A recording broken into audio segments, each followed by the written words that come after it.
Então, gente, mais uma vez, né? Bom dia. Vamos aqui para a nossa segunda parte da aula sobre globalização e vamos tratar sobre teorias da globalização. No primeiro momento, nós vimos uma parte mais, diria, teórica do desenvolvimento da sociologia e elementos que foram importantes para o desembocar da globalização, mas que são elementos que vão sendo constituídos ao longo do século XX, e nós vamos ver aí, em especial no final do século XX e início do século XXI, né, esse processo de, poderia dizer, de consolidação da globalização.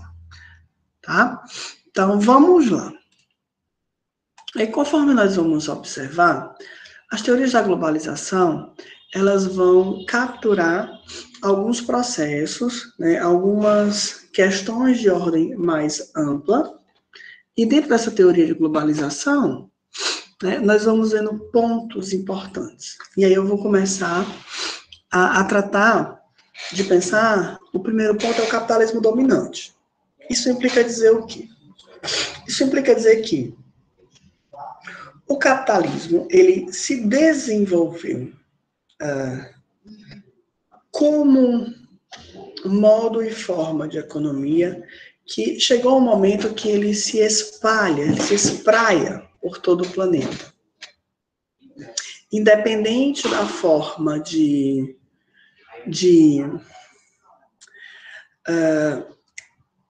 organização do governo, independente, né, se é um governo mais aberto ou mais fechado, enfim, o capitalismo ele toma uma força, né, enquanto economia, enquanto forma e modelo econômico, que se espraia para todo mundo. Que é bom lembrar que nós temos três, né, grandes fases, né, que seria o colonialismo, nesse primeiro momento, onde nós temos como centro, né, de recepção, centro de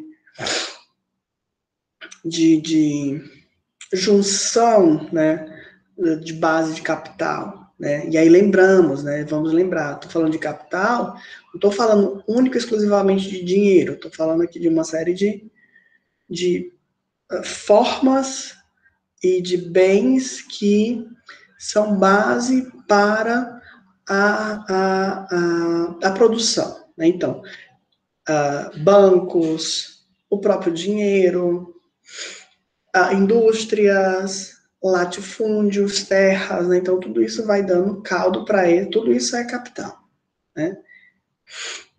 Nessa primeira fase do colonialismo, nós vamos ver, né, essa importação de todas as riquezas, de toda essa acumulação de riquezas, né, no território europeu. Então, essa exploração das colônias é para levar essas riquezas para a Europa. Num segundo momento, nós vamos ter o que a gente vai chamar de imperialismo. Interessante a gente pensar que o imperialismo ele já se dá, ele ocorre, em especial, finais, né, segunda metade, a gente já poderia pensar isso, segunda metade do século XIX até o século XX. Isso implica dizer que, no movimento, né, no momento que a gente chama de imperialismo, nós temos agora novas nações, certo? Então, não é só a Europa, mas, por exemplo, os Estados Unidos também, que vão buscar em países, em especial, países africanos e países ali da costa da Ásia, né, Índia, aquela parte do globo que pega África e Eurásia, como a gente poderia até pensar, mas a costa da região asiática, né, que vão aí estar explorando, que vão estar utilizando esses territórios, né, como também formas de produção capitalista. E ao final do século XX e início do século XXI, que é o que nós estamos vivendo, nós temos aí a consolidação da globalização, que seria essa terceira fase, né? Ou seja, onde esse capitalismo ele apresenta um processo de dominação planetária. Dito isso, né, essas três fases, é importante que a gente pense o seguinte, para que houvesse essa expansão do capitalismo, né, em todas essas fases, durante todo esse tempo, a gente tem que pensar, e em especial no processo de globalização dessa terceira fase, em três pontos. O papel da tecnologia, e aí aqui já estamos a pensar na tecnologia barra informática, barra tecnologia eletrônica, né, que propicia e que proporciona esse processo. Também temos que pensar na indústria cultural, né, que aí a indústria cultural a cultura tomada, né, por esse capitalismo, também pensada enquanto um produto, grosso modo, e também na cultura de massa, ou seja, na cultura que vai sendo atravessada, né, por todo mundo. Interessante quando a gente pensa em cultura de massa, gosto muito de pensar, por exemplo, figuras como Michael Jackson, Madonna, Britney, quem mais? Beyoncé, né? Rihanna. Se nós vamos observar, são artistas, né? A própria Lady Gaga, né? São artistas que estão inseridas dentro dessa produção de indústria cultural e que conseguem, né, adentrar, né, nas massas populacionais. E aí, quando a gente está falando aqui dessas massas, dessas pessoas, dessa ressonância, a gente não está falando, por exemplo, apenas dos Estados Unidos, né, que é o exemplo clássico que nós vemos, mas em todo o mundo. Né? Vide, por exemplo, pensar as turnês, as grandes turnês mundiais, né, que esses artistas fazem. Isso, né, é um aspecto e é um exemplo, né, dos processos de capitalismo dominante, em especial dessa sua terceira fase de globalização. É também interessante que, para que a gente tenha essa globalização, a gente precisa pensar nas teorias que vão tratar do reposicionamento do Estado-nação. Que é isso, Toniano? Num primeiro momento, nós vamos observar, né, que o Estado-nação é, antes de mais nada, o lugar onde, né, ou os Estados nacionais, são lugares criados, né, frente ao território, frente a um lugar de reunir pessoas para fortalecer laços identitários e sentimentos de pertencimento àquele território, né, que aí é o que a gente vai chamar de nacionalismo. O que acontece? Na atualidade, né, a atualidade que eu estou tratando, nessa virada de século XX para o XXI, com a globalização, a gente vai vendo o quê? Antes de mais nada, uma nova forma de pensar esses estados nacionais.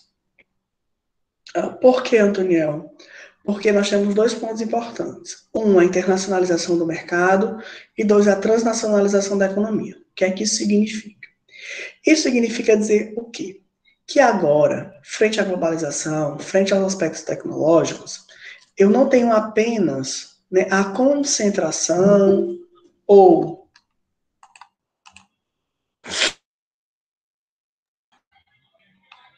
eu não tenho apenas a concentração de mercado em um ou outro ponto do globo, em uma ou outra nação.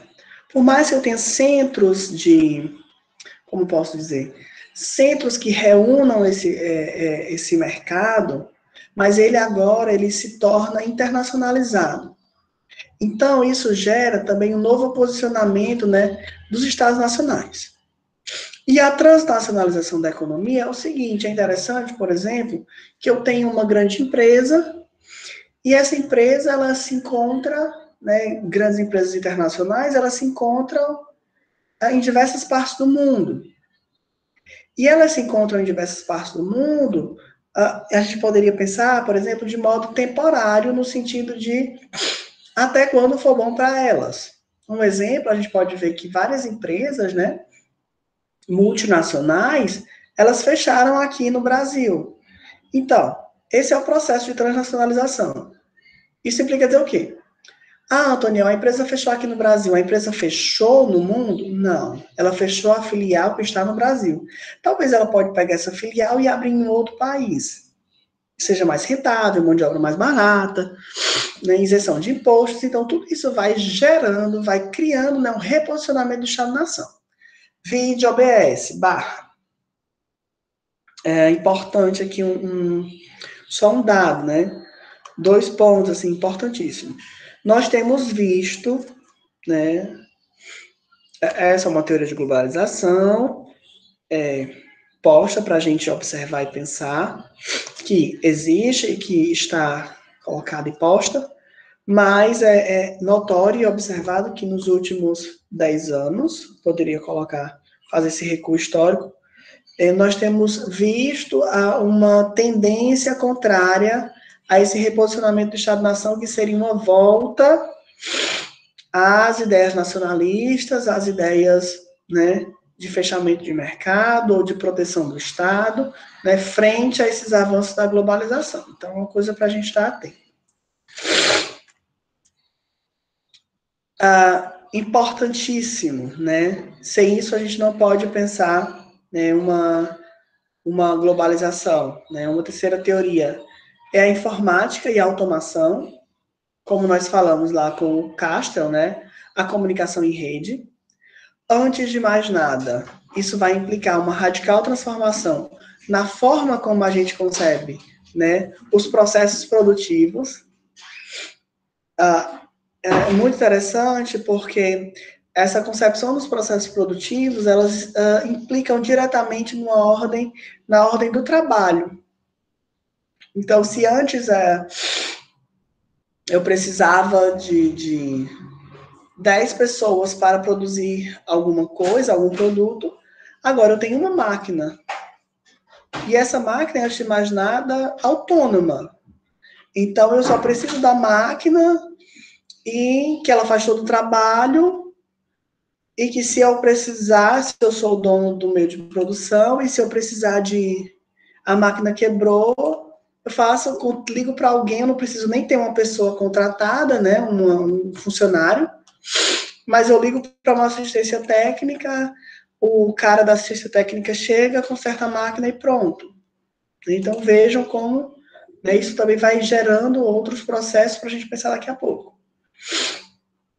Lembrando que a informática, né, quando eu estou falando aqui de informática, estou falando de tudo que envolve, né, esses processos deve ter nomes, assim, não estudo, assim, não estudo a área de informática, mas estou falando de informática, tudo que está envolvido. Eu estou falando desde uma TV, uma Smart TV, ao próprio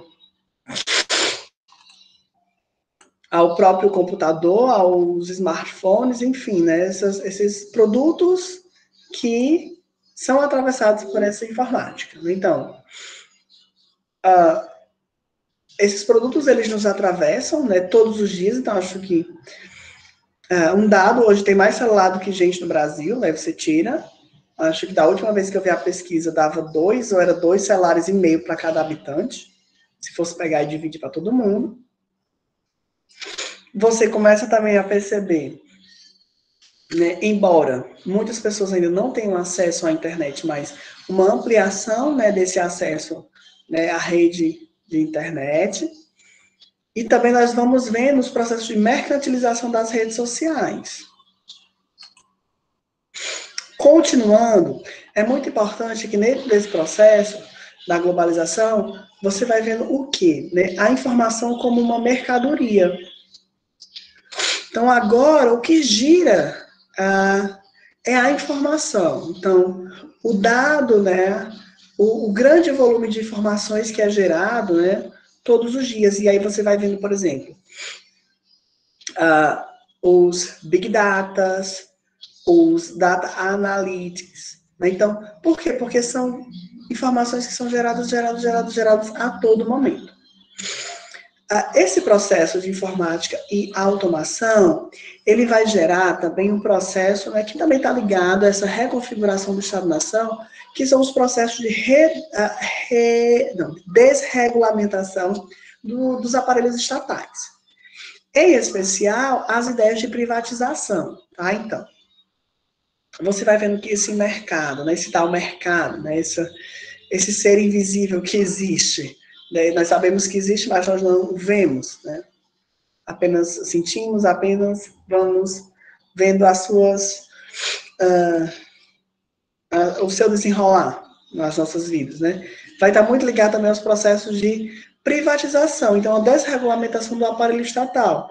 Então é como se dissesse, nós precisamos de mais empresas privadas, as empresas privadas elas são, abre aspas, melhores, elas têm uma maior organização, enquanto que as empresas do Estado, as empresas públicas, elas não têm.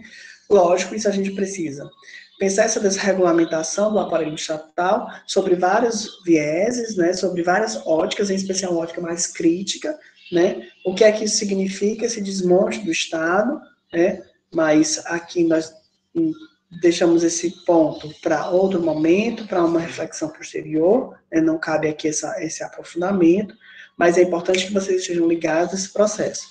Tudo isso vai gerar, antes de mais nada, né, um aumento da economia informal, o aumento das atividades laborais temporárias, o aumento da flexibilização das leis trabalhistas, né, que é tudo isso que a gente está vendo, né, no nosso país. E, por fim, nós começamos a observar e a perceber, né, o processo de substituição da mão de obra humana. Isso implicado diretamente, né, nos processos de automação e reengenharia industrial, né, que geram, antes de mais nada, o desemprego. Como eu falei, sobre esse ponto é interessante, só um adendo, uma das minhas áreas de pesquisa é a indústria 4.0. Então, assim, gente, é muito engraçado, é muito interessante, assim, como a indústria 4.0, ela está revolucionando todo o parque industrial. E como isso vai gerar um excedente, que essa é a minha preocupação, né? Como isso vai gerar um excedente de mão de obra humana. Porque o que acontece? As indústrias hoje, elas são movimentadas e são geridas, né, por grandes robôs.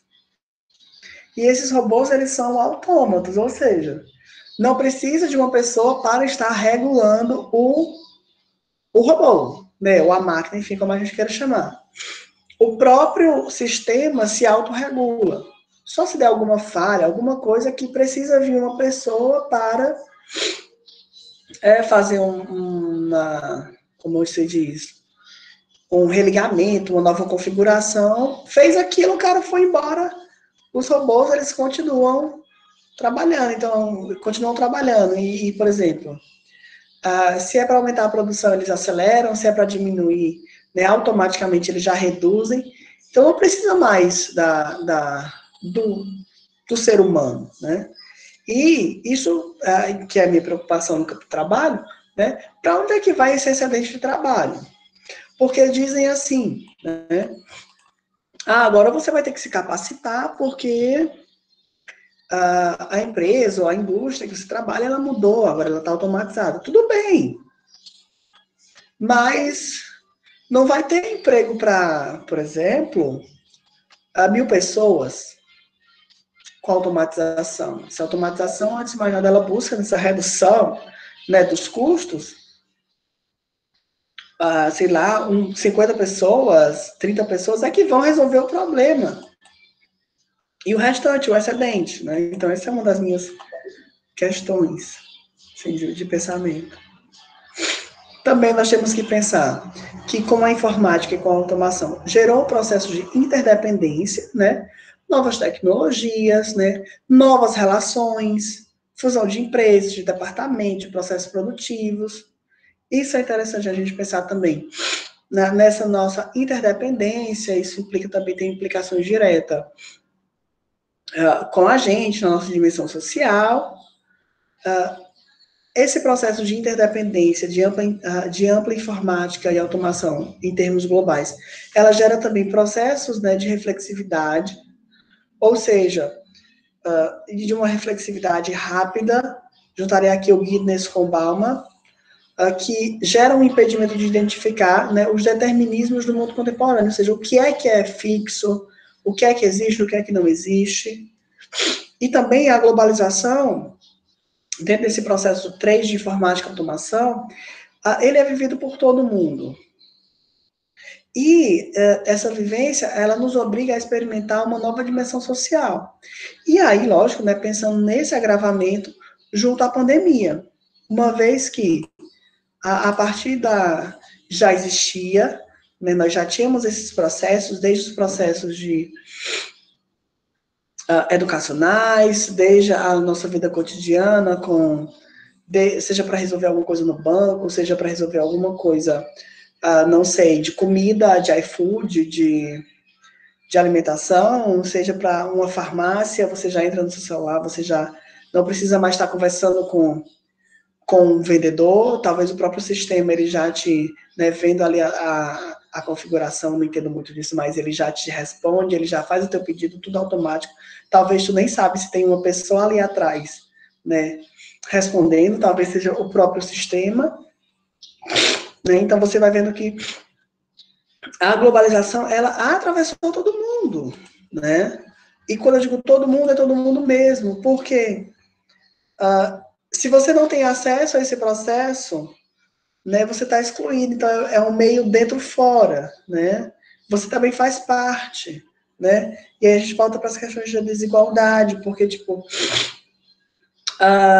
como pensar esses processos, né, que não são iguais para todo mundo, mas que, por outro lado, precisam dessas pessoas que não têm acesso para que existam, ou para que gerem um excedente, etc. e tal.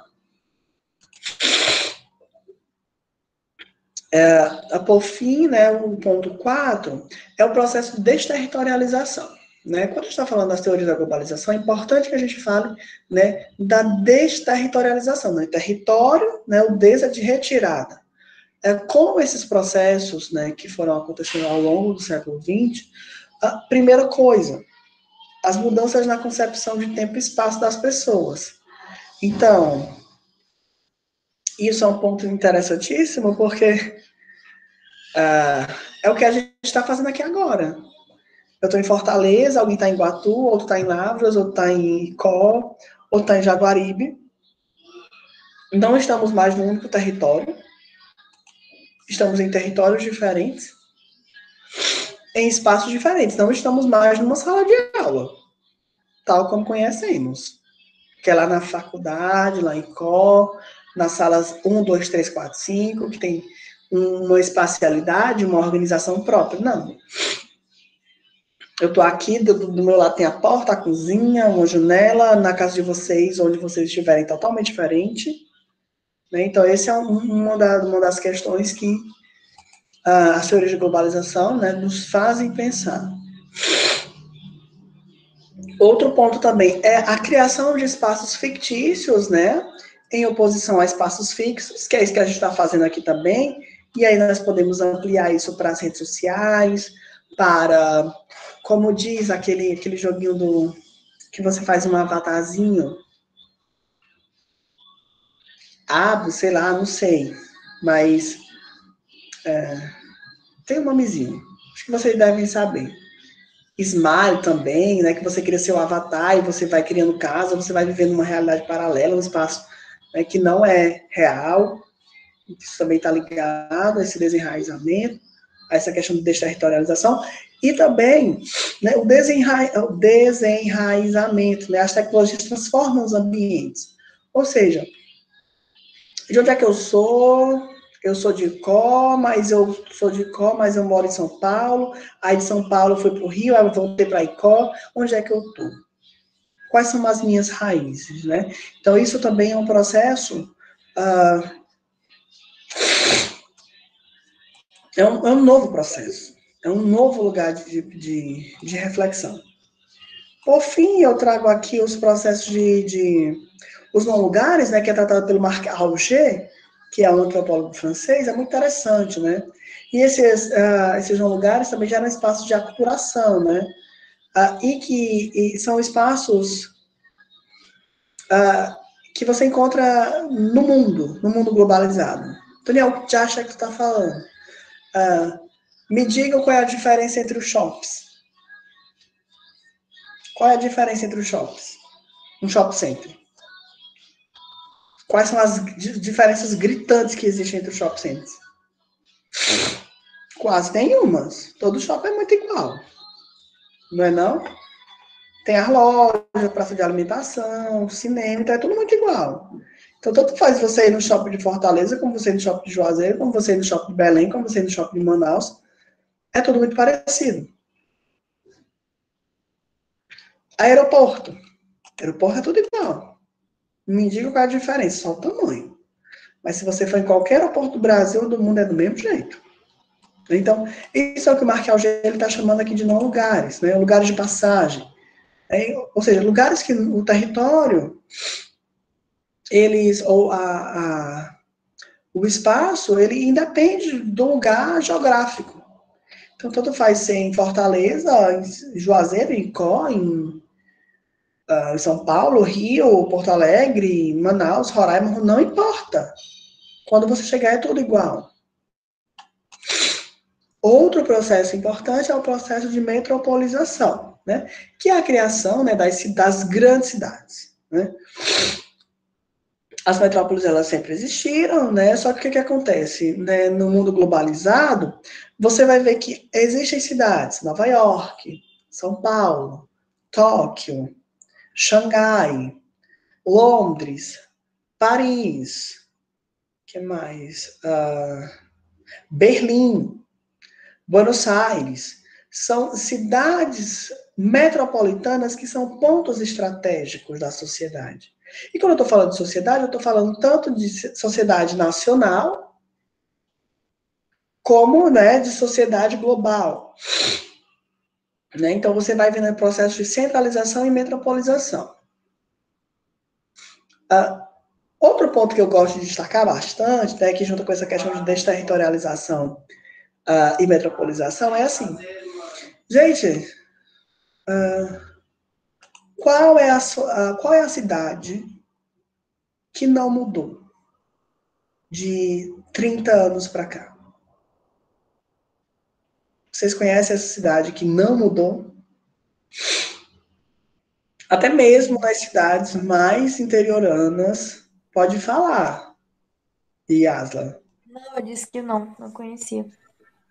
Né? Então, assim, até mesmo nas cidades interioranas, por mais interiorzinho que seja, você vê mudanças. Aí você vê mudanças que estão correlacionadas a esses processos de globalização. Esses processos que impõem ou que demandam mudanças no campo da cidade. Né? Um exemplo clássico, por exemplo, um exemplo clássico é, como diz, das redes de Wi-Fi pública, por exemplo. Né? Tem uma praça, por mais que a cidade seja pequena, já deve ter, tem algum projeto que fala ou que trate, ou que já esteja implementado de zonas de Wi-Fi. Né? Então, isso é uma mudança que impacta diretamente, aí eu volto aqui, impacta diretamente nos estilos de vida, nas instituições sociais, nas relações entre as pessoas. Um exemplo.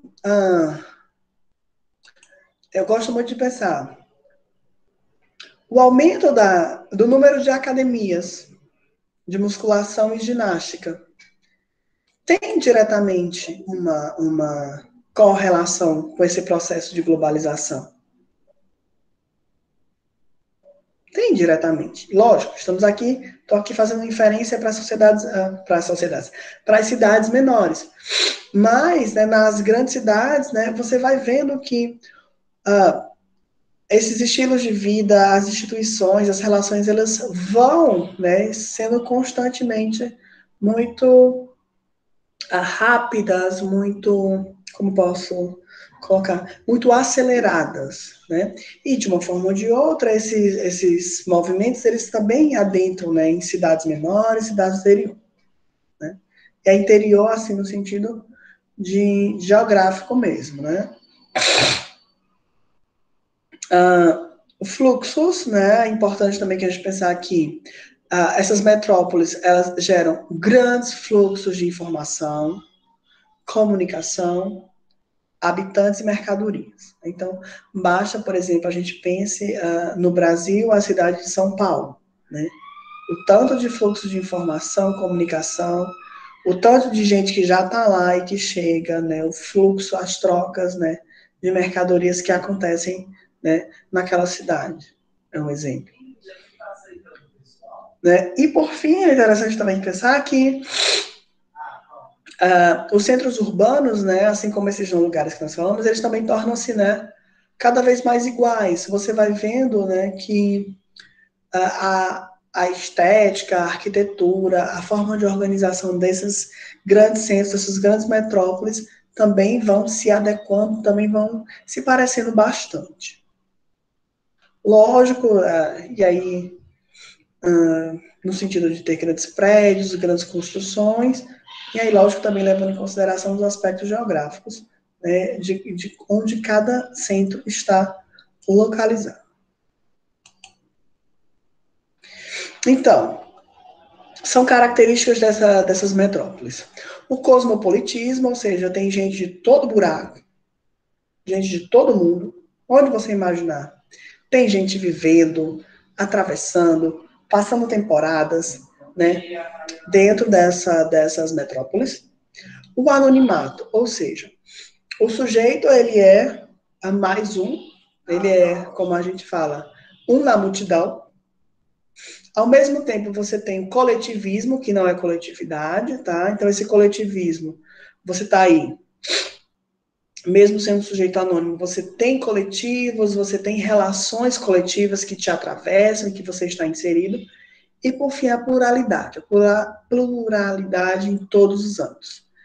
De ideias, de pessoas, sexo, gênero, raças, etnia, religião, trabalho, etc. Então, é outra característica. Outro ponto dentro das teorias da globalização, né, é o ponto 6, né, as teorias, né, que tratam de pós-modernidade. É interessante que pós-modernidade é tanto quanto controversa, a gente atravessar esse conceito que seria pós-moderno, que não é, mas tendo em vista a nossa base, né, de estudo, que é o livro da Cristina Costa, ela nos aponta que a pós-modernidade é, antes de mais nada, um movimento, né, que vai estar correlacionado, em especial, aos movimentos de cultura e de arte, mas que vai ter uma ampla aceitação no campo das teorias de globalização. Por quê? Porque, antes de mais nada, nós estamos aqui vendo rapidez, desterritorialização, cosmopolitismo, pluralismo, novas relações sociais, né, todo esse campo, né, redes sociais, internet, etc. A pós-modernidade, antes de mais nada, uma rejeição aos princípios de modernidade, né, que no primeiro momento, né, em uma perspectiva mais ampla, tem aí uma base em valores universais, e você vai vendo que a globalização, como nós vimos, vai tratar essa perspectiva do indivíduo, né, e vai trazer esse indivíduo, as suas singularidades, as suas particularidades, as suas formas de expressão e se deixar no mundo, e vai trazer para esse movimento. Então, essa pós-modernidade seria, antes de mais nada, também esse processo de essa rejeição a princípios, né, da modernidade. Outro ponto, né, são os movimentos de contestação cultural, os movimentos de contracultura, em especial, que aconteceram lá nos Estados Unidos na década de 70. Né?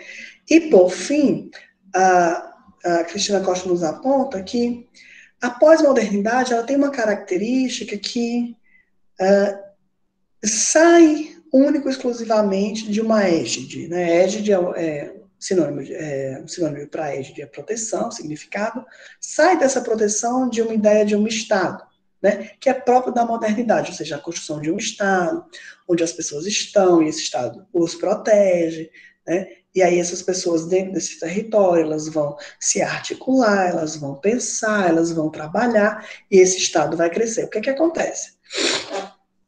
Com a pós-modernidade, vai se criando novos lugares ou novos processos, né, de organização, de associação, né, como as organizações, né, os associativismos, as ONGs, os próprios ativismos, os movimentos sociais, que vão, né, dar padrões alternativos para as relações humanas, e não necessariamente única e exclusivamente embasado numa ideia de Estado que é própria da modernidade. E, por fim, né, todo esse processo que nós estamos aqui a tratar e a pensar vai desembocar, né, também numa questão que é as disparidades e as desigualdades, né, que vai dar campo para os estudos da globalização, em especial a sociologia do desenvolvimento, certo? Então, essa sociologia do desenvolvimento, esse campo sociológico, ele vai tratar de pensar e de trabalhar como essas sociedades se desenvolvem, né, com base nesses processos de globalização, e, antes de mais nada, né, observando que, com a globalização, com todos esses processos que nós estamos aqui tratando, há um aumento significativo das desigualdades, certo? E, antes de mais nada, a tecnologia, né, ou esse processo tecnológico, ele vai criando rapidamente produtos que são descartados muito rápido, né? E esses antigos produtos, eles ficam obsoletos. Tem até um videozinho muito interessante que é sobre a obsolescência programada, né? Exemplo, você compra um telefone, e o telefone ele tem uma vida útil de, sei lá, se você der muita sorte, 1 ano e meio, 2 anos. Se não, quando for, sei lá, com 1 ano e meio, o bicho já está dando pau, já está travando, já não presta mais. Aí o que acontece? Você vai dizer assim, poxa, eu vou arrumar meu telefone? Aí você pensa assim, não. Quem nunca, né? O preço de mandar arrumar é o preço de comprar outro. Aí o que é que tu faz? Tu pega o teu telefone, ou tu dá para alguém, ou tu deixa jogado numa gaveta e compra outro, né? Então veja que isso também vai gerando, né, processos, né, de desigualdade, né? Não estou falando, não vamos singularizar, mas é um exemplo, né? Porque isso não só é uma pessoa que faz, são várias pessoas, e não é só com o telefone, são com vários produtos, né? Então, dentro dessa perspectiva, né, os estudos em sociologia do desenvolvimento vão tratar também de pensar a sociedade contemporânea, suas desigualdades, né, a exclusão e a miséria como um problema da atualidade. Dito isso, eu encerro, né, essa segunda parte da nossa aula e gostaria de saber se vocês tiveram tempo de ver o vídeo do professor Milton Santos, lá no Roda Viva, a entrevista, se sim, se não, tem um tempinho aqui depois da aula para vocês observarem, mas está lá no Canvas. O que vocês acham, né, da aula, assim, dos temas que foram tratados, dessa perspectiva, desses impactos da nossa vida? E é muito interessante, né, que não precisamos pensar no outro. Vou explicar. Quando eu digo isso no outro, não estou tratando de ser egoísta, mas eu acho que todos esses processos que eu falei, cada um de nós é atravessado por eles, né? Então, eu acho que é interessante essa autorreflexão, porque eu acho que nessa autorreflexão você vai vendo que, e é isso que eu acho interessante, por isso eu gosto de sociologia, né? Que as nossas vidas, elas não são tão diferentes. As nossas sociabilidades, as nossas formas de pensar, as nossas formas de agir, de interagir, não são muito diferentes. Em especial, né, se pensados numa perspectiva de classe, né? Creio que estamos todos próximos dentro de uma classe social, né? Então, a nossa vida é muito diferente, né? Então, por isso que eu digo assim, fazer uma reflexão sobre o eu, nesse primeiro momento, sem pensar o outro, é ver como tudo isso que a gente falou nos atravessa.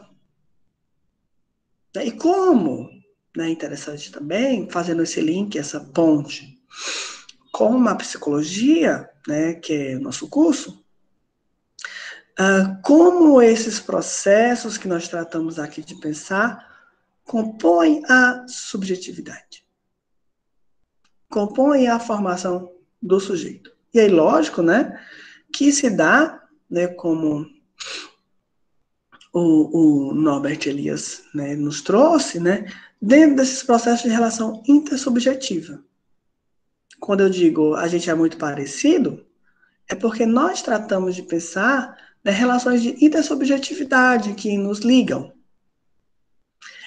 Eu vou parar de falar e eu queria escutar vocês, assim, sobre a aula, sobre esses temas, sobre também a pandemia, de como a pandemia ela nos proporcionou, né, não diria, não sou muito dessa linha de pensar que coisas novas, mas talvez tenha acelerado coisas que já iriam acontecer. Um exemplo, a gente pode pensar no ensino remoto, né?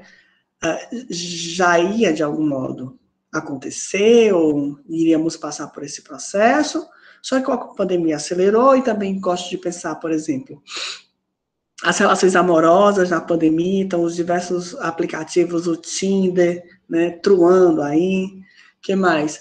As redes sociais, como Facebook, Instagram, então tudo isso, né, faz parte e está atrelado e relacionado a esses processos que nós chamamos, né, em sociologia, de globalização.